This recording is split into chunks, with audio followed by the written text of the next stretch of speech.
आज हम कक्षा 7वीं का हिंदी का दूसरा पाठ सबसे सुंदर लड़की उसके अध्ययन करेंगे जो विष्णु प्रभाकर के द्वारा रचित है। पहले इसके शब्दार्थ देख लेते हैं। कलाकार, कलाकार यानी नायक। बटोरना यानी इकट्ठा करना। रिश्तेदार यानी संबंधी। जाल यानी नेट। निगलना यानी उतारना या अंदर गटकना। कतई यानी बिल्कुल भी नहीं, कभी भी नहीं। अब सबसे सुंदर लड़की जिसके बाहरी सुंदरता के बारे में बताया गया है इस पाठ में। मंजरी एक बहुत सुंदर लड़की होती है और उसकी सुंदरता के एक गुड़िया के समान दिखाई देती है। मंजरी इतनी सुंदर है और उसके साथ ही एक कनक है, परंतु वो इतनी दिखने में सुंदर नहीं दिखती है, पर गुणों से वह बहुत अधिक सुंदर है। तो लेखक इस कहानी द्वारा हमें बाहरी सुंदरता की जगह मन की सुंदरता के बारे में समझाना चाहता है। अब हम इस पाठ के बारे में अध्ययन करेंगे।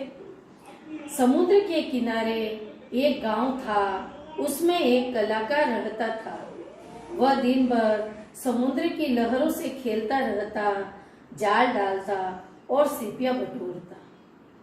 तो जो कलाकार था यानी हर्ष के जो पिता थे वो समुद्र के किनारे रहते थे और वो दिन भर क्या करते थे? हर समय केवल समुद्र के किनारे जाते और लहरों के साथ खेलते। यानी लहरों के साथ खेलने का मतलब वो तो समुद्र के किनारे रहते हैं तो उनको लहरों का पूर्णतः ज्ञान था। तो वहां पर खड़े होते क्या करते? समुद्र में जाल डालते। जाल डालकर क्या करते? रंग बिरंगी कोड़िया, नाना रूप के सुंदर सुंदर शंख, चित्र विचित्र पत्थर, न जाने क्या क्या समुद्र जाल में भर देता। तो वह समुद्र के अंदर अपना जाल डालते और उसके जाल के अंदर क्या क्या आते थे? रंग बिरंगी कोड़ियां आती थी, शंख आते थे, पत्थर आते थे और इन सबको वह समुद्र से इकट्ठा करके अपने घर पे लाते थे। और घर पे लाकर उनसे क्या करते थे?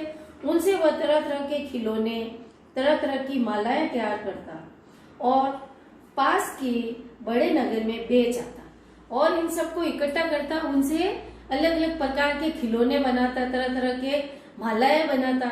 और वहां तो वो समुद्र के किनारे रहता था और छोटा गांव था तो वहां तो सामान बिकता नहीं था, इसलिए उस सामान को दूसरे शहर में, नगर में बेचने के लिए जाता था। उसका एक बेटा था, नाम था उसका हर्ष। उम्र अभी 11 की नहीं थी, पर समुद्र की लहरों में ऐसे घुल जाता जैसे तालाब में बतख। तो हमने देखा है कि तालाब के अंदर जो बतख होती है वो कभी भी पानी के अंदर डूबती नहीं है, ऊपर अलग अलग प्रकार से अपनी कलाकारी करती है और अपनी कलाओं से तैरती रहती है। उसी प्रकार जो हर्ष था वो बचपन से यहीं बड़ा हुआ है, समुद्र के किनारे। तो समुद्र के किनारे बड़े होने से उसको हर समय वो क्या करता था? समुद्र के अंदर ही खेलता था और उसकी उम्र भी ज्यादा नहीं है, अभी तो वह 11 वर्ष का ही है, 11 वर्ष का ही है और समुद्र के अंदर वह आराम से उनकी लहरों के साथ खेलता। जिस प्रकार एक तालाब में बतख खेलती है और पानी में नहीं डूबती है, उसी प्रकार हर्ष भी उस समुद्र के अंदर आराम से लहरों के साथ खेलता, वह समुद्र में नहीं डूबता था, बहुत छोटे होने के बावजूद। एक बार ऐसा हुआ कि कलाकार के एक रिश्तेदार का मित्र कुछ दिन के लिए वहां छुट्टी मनाने आया। उसके साथ उसकी बेटी मंजरी भी थी, होगी कोई 9-10 वर्ष की। तो उस समय जो कलाकार था, लेखक था, हर्ष के पिता, उसका एक कोई रिश्तेदार आया था, उसकी लड़की थी मंजरी। तो मंजरी भी उनके साथ आई थी। वो कितने वर्ष की थी? 9-10 वर्ष की थी और वह भी उस समुद्र के पास उसी हर्ष के साथ खेलती थी। बहुत सुंदर, बिल्कुल गुड़िया जैसी।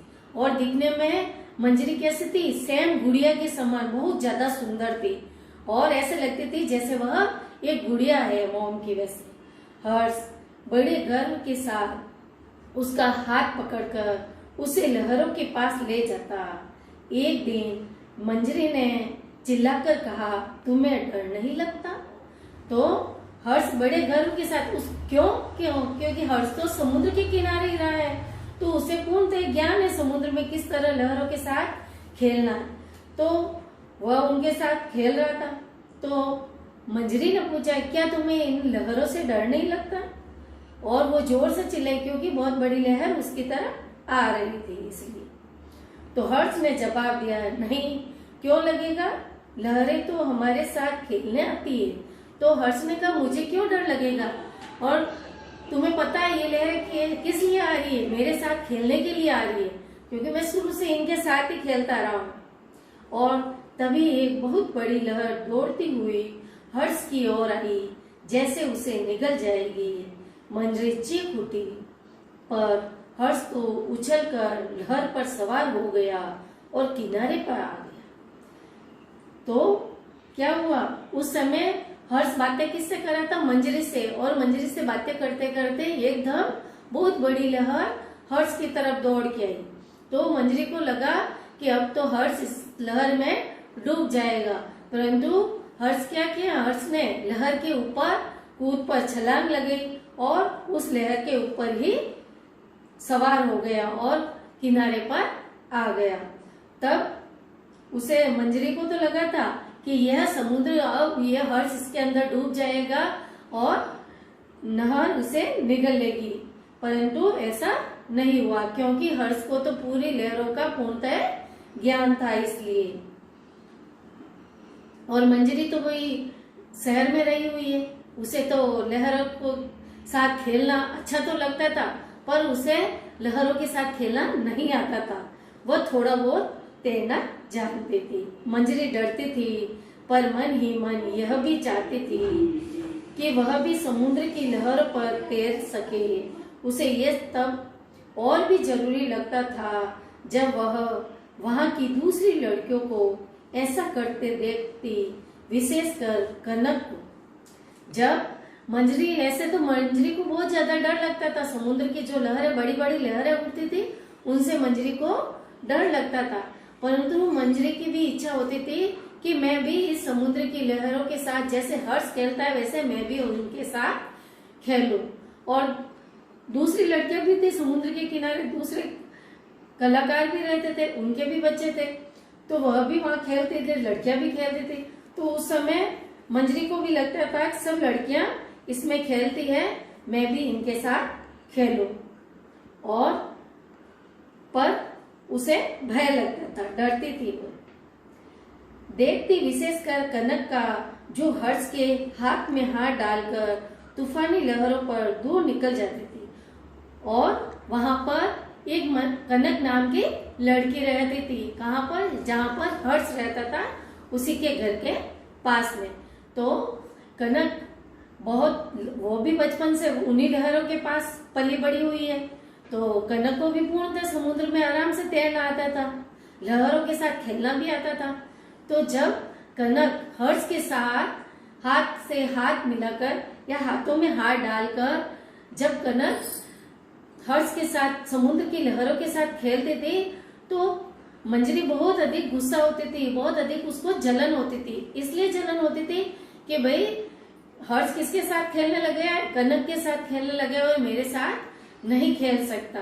और पता ही है, एक लड़की जब कार्य करने में माहिर होती है या खेल में माहिर होती है, तो दूसरी लड़की को जलन अवश्य होती है।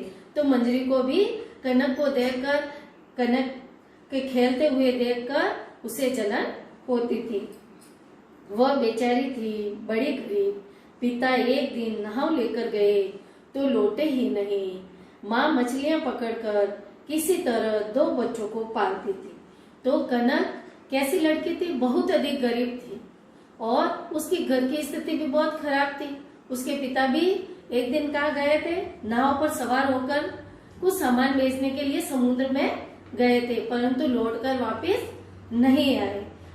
अब उसकी माँ ही मछलियां पकड़ती है और दोनों बच्चों का पेट भरती है, ये कनक और इसका ये भाई दोनों का।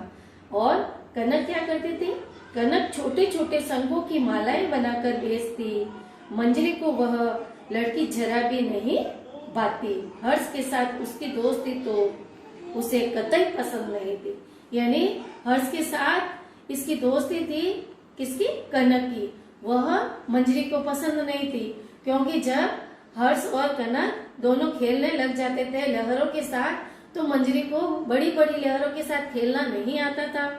न समुद्र की बड़ी बड़ी लहरों के साथ वह आगे बढ़ सकती थी, चट्टानों के पास नहीं जा सकती थी। इसलिए मंजरी को मन ही मन में कनक से ईर्ष्या होती थी, जलन होती थी और उससे गुस्सा भी होती थी। वह उसे पसंद नहीं थी। ठीक है, अब हम कक्षा कार्य प्रश्न देख लेते। प्रश्न 1, हर्ष कहाँ रहता था? वह कितने वर्ष का था? हर्ष कहाँ रहता था? समुद्र के किनारे रहता था और वह 11 वर्ष से भी कम था। मंजरी कौन थी?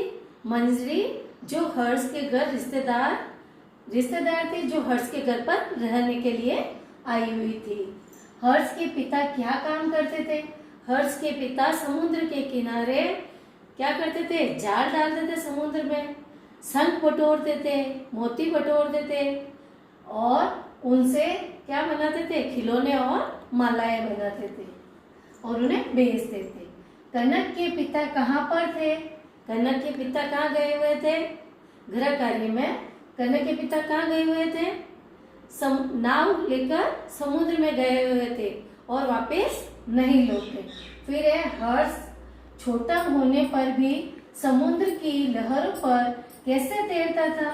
हर्ष छोटा होने के बाद में भी समुद्र की लहरों पर कैसे तैरता था? क्योंकि वो बचपन से कहाँ बड़ा हुआ है? समुद्र के किनारे बड़ा हुआ है, तो हमेशा लहरों को देखता रहता और समुद्र में बार बार जाने से क्या हुआ? वह समुद्र की लहर पर तैरना सीख गया। तो किसी भी कार्य का हम बार बार अभ्यास करते तो उसके बारे में जानकारी प्राप्त हो जाती है। तो वैसे ही हर्ष को भी समुद्र के बारे में पूर्णतः जानकारी प्राप्त थी। अभी हमारा आधा पाठ हुआ है, कल बाकी का पढ़ेंगे।